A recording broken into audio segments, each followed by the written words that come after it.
नमस्कार, आदाब। मैं शर यासिर, स्वागत आप सभी का सियासत टीवी के साउथ इंडिया एक्सप्रेस में। अब देखते हैं मुख्य समाचार।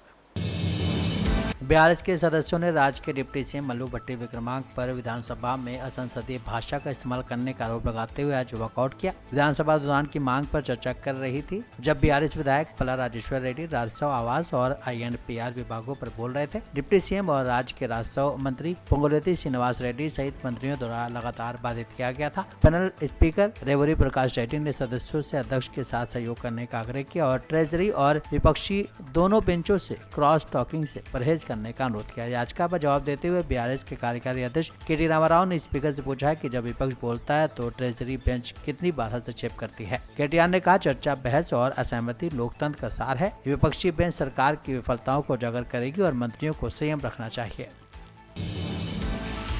MIM ने पूर्ण शराबबंदी लागू करने की मांग की। पार्टी के नेता अकबरुद्दीन ओवैसी ने विधानसभा में घोषणा की कि राजस्व बढ़ाने के लिए शराब की बिक्री बढ़ाने की राज्य की होड़ हर मां, बेटी, पत्नी और बहन के जीवन को नष्ट कर रही है। चंदानगुटा से विधायक ने पब और बार को खुली छूट देने और अपनी मर्जी चलाने के लिए सरकार की आलोचना की। उन्होंने कहा, पब और बार नशे के अड्डे बन गए हैं, युवा पीढ़ी इसका शिकार हो रही है। शराब के सेवन के दुष्प्रभावों पर सरकार की ओर से कोई अभियान नहीं चलाया जा रहा है। उन्होंने कहा कि राज्य में तकरीबन 2260 शराब की दुकानें, करीब 1330 बार और पब और 8300 से ज्यादा ताड़ी की दुकानें हैं। ओवैसी ने कहा, हर जगह बोर्ड शॉप है। हमें इस विषय पर बहस की जरूरत है। शराब को नियंत्रित करने वाले विभाग को निषेध और आबकारी कहा जाता है। निषेध कहाँ है? पूर्ण निषेध मेरी मांग है, मेरी पार्टी की मांग है और मैं तेलंगाना की सभी महिलाओं की ओर से भी ये मांग कर रहा हूँ। विभिन्न विभागों के लिए अनुदान मांगों पर विधानसभा में बहस के दौरान ओवैसी ने नेहरू जूलॉजिकल पार्क को हैदराबाद के पुराने शहर से बाहर ले जाने की योजना बनाने के लिए सरकार की आलोचना की। ओवैसी ने स्कूल कॉलेजों की स्थिति पर भी बात की और सरकार से मौजूदा स्कूलों में बुनियादी ढांचे और कर्मचारियों पर ध्यान देने का आग्रह किया।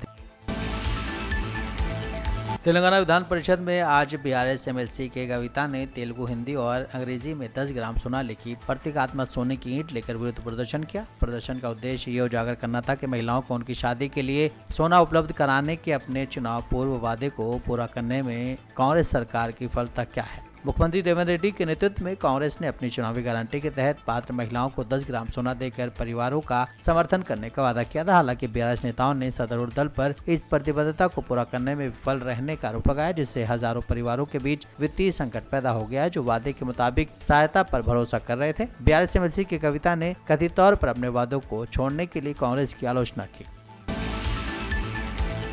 भारतीय जनता पार्टी के 3 विधायक अपनी पार्टी के खिलाफ मोर्चा खोले हुए हैं। तीनों विधायक अलग अलग राज्य के हैं। इन विधायकों ने सार्वजनिक मंच से बीजेपी पर सवाल उठाए हैं। अपनी ही पार्टी को निशाने पर लेने वाले विधायकों के नाम T राजा सिंह, नंद किशोर गुर्जर और चिंतामणि मालवीय हैं। गोशामहल से विधायक राजा सिंह ने कुछ बीजेपी नेताओं पर सनसनीखेज आरोप लगाते हुए कहा है कि पिछली सरकार के दौरान PT एक्ट के तहत उन्हें जेल भेजने में इन नेताओं की भूमिका थी। एक बयान में राजा सिंह ने दावा किया है कि एक वरिष्ठ पुलिस अधिकारी ने उन्हें इस मामले में बीजेपी नेताओं की संलिप्तता के बारे में बताया था, जिससे वो बहुत परेशान है। राजा सिंह ने जेल में रहने के दौरान अपने पार्टी के नेताओं से समर्थन न मिलने पर निराशा व्यक्त की। उन्होंने कहा, जब मैं जेल में था मेरे बड़े भाई ने मुझे सहारा देने के लिए हाथ बढ़ाया था। हालांकि अब कोई नहीं जानता कि वो कहां खड़ा है।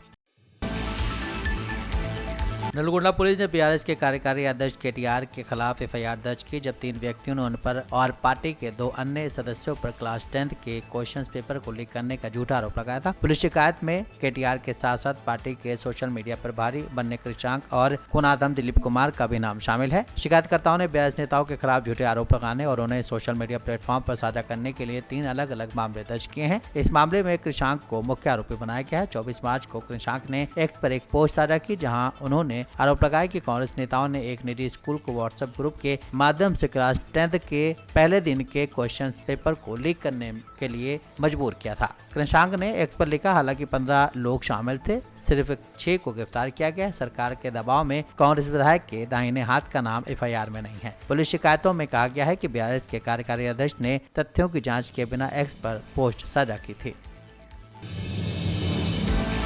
धुर दक्षिणपंथी विश्व हिंदू परिषद यानी वीएचपी ने हाल ही में तेलंगाना के संगारेड्डी में एक कार्यक्रम आयोजित किया, जहां उसने अपने सैकड़ों सदस्यों को त्रिशूल बांटे। सोशल मीडिया पर प्रसारित एक वीडियो में बजरंग दल के कार्यकर्ताओं को त्रिशूल पकड़े हुए और हिंदू धर्म की रक्षा की शपथ लेते हुए दिखाया गया है। कार्यक्रम में तकरीबन 500 स्थानीय लोग शामिल हुए और शपथ ली। आयोजकों के मुताबिक प्रतिभागियों में मुख्य रूप से बजरंग दल के कार्यकर्ता थे, जिन्हें हिंदू पहचान की रक्षा करने की कसम खिलाई गई थी। फरवरी में विश्व हिंदू परिषद और बजरंग दल ने तेलंगाना के खम्मम जिले में त्रिशूल दीक्षा कार्यक्रम का आयोजन किया। केंद्र में तीसरी बार भाजपा की सरकार बनने के बाद राज्य में दक्षिणपंथी संगठनों ने अपनी गतिविधियां तेज कर दी हैं। पिछले साल तेलंगाना से 8 भाजपा सांसदों ने संसदीय चुनाव जीता था।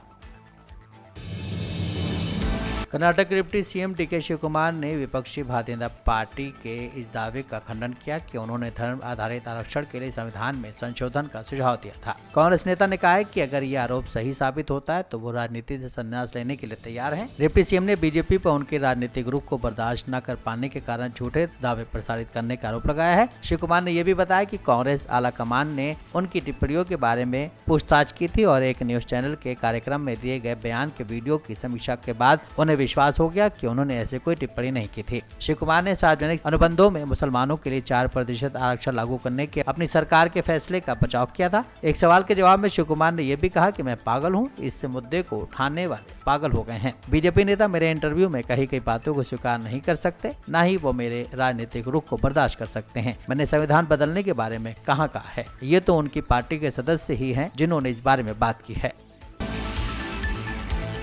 एआईएडीएमके महासचिव एडप्पाडी के पलानीस्वामी ने पार्टी नेताओं के साथ नई दिल्ली में गृह मंत्री अमित शाह से मुलाकात की। इस मुलाकात में तमिलनाडु विधानसभा चुनाव 2026 के लिए दोनों दलों के बीच गठबंधन को लेकर चर्चा की गई। बैठक में करीब 2 घंटे तक दोनों नेताओं के बीच बातचीत हुई, जिसमें चुनावी गठबंधन के विभिन्न पहलुओं पर विचार किया गया। हालांकि ये दोनों नेताओं के बीच में शुरुआती बैठक है। सूत्रों के मुताबिक आगे चलकर 2 से 3 दौर की बैठक होगी। बैठक में तमिलनाडु में आगामी विधानसभा चुनाव को लेकर गठबंधन को लेकर बातचीत की, साथ ही भाषा विवाद और डिलिमिटेशन जैसे मुद्दों पर भी चर्चा की गई। दोनों नेताओं ने इस मुद्दे पर सच्चाई को जनता के बीच लाने की आवश्यकता पर जोर दिया। तमिलनाडु में अगले साल विधानसभा के चुनाव होने वाले हैं। ऐसे में राजनीतिक दल अभी से सियासी समीकरण सेट करने में जुट गए हैं। डीएमके पर भ्रष्टाचार के आरोपों को उजागर करने के लिए पूरे तमिलनाडु में गाँव-गाँव तक मुहिम चलाने पर भी विचार किया जा रहा है। बैठक में यह भी कहा गया कि डीएमके लगातार भाषा और डिलिमिटेशन जैसे मुद्दों को विवादित बना रही है, ताकि अपनी भ्रष्टाचार की नाकामी को छुपा सके। तमिलनाडु में इस मुद्दे पर आंदोलन शुरू करने की योजना बनाई जा रही है, जिसमें जनता को बताया जाएगा कि कैसे डीएमके अपनी गलतियों को छुपाने के लिए ये विवाद खड़ा कर रही है। दोनों दलों के बीच अगली बैठक जल्द ही होने की संभावना है, जिसमें गठबंधन की आगे की रणनीति पर चर्चा होगी।